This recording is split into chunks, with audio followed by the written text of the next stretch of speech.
இன்றே டவுன்லோட் செய்து உங்கள் ஃபேவரட் ஷோக்களை என்ஜாய் பண்ணுங்க. சகல நான்வெஜ் சாப்பிட மாட்டாருன்னு தெரிஞ்சு அவர் அத்தை கிட்ட மாட்டி விட பாக்குறாங்களே.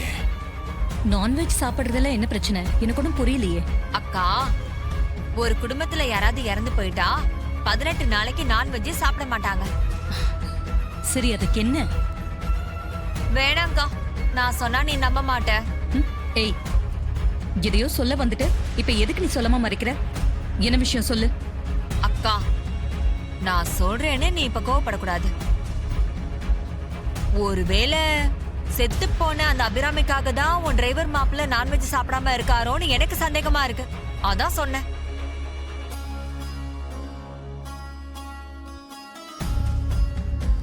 வாய மூடு. ஏண்டி, எப்ப பார்த்தாலும் மாப்பிளைய பத்தி சந்தேகமாவே பேசுவியா?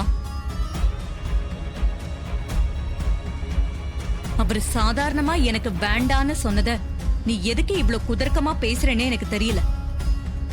உன் சந்தேக புத்தி உன்னை விட்டு போகவே போகாதா? அப்படின்னா வந்து நான்வெஜ் சாப்பிட சொல்லு. அவர் சாப்பிட்டா நான் ஏன் இந்த மாதிரிலாம் பேச போறேன் சொல்லு. இப்ப என்ன? அவர் சாப்பிட்டா உன் வாய பிளாஸ்டர் போட்டு ஒட்டிப்பல. முதல்ல சாப்பிட சொல்லு, அதுக்கப்புறம் ஒட்டிக்கிறேன். மாப்பிள்ள, வந்து சாப்பிடுங்க.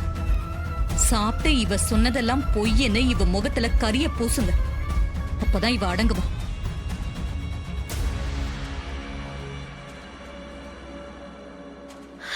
அம்மா, சாப்பிடுறதெல்லாம் அவங்களோட பர்சனல். அவருக்கு பசி இல்லைன்னா விட்டுருங்க, ஃபோர்ஸ் பண்ண கூடாது.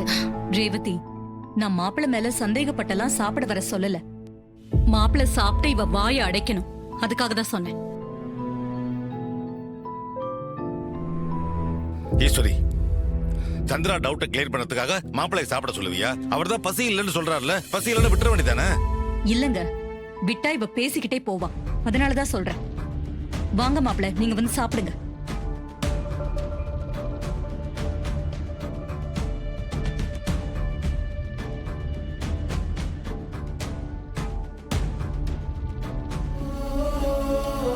என்னால நீ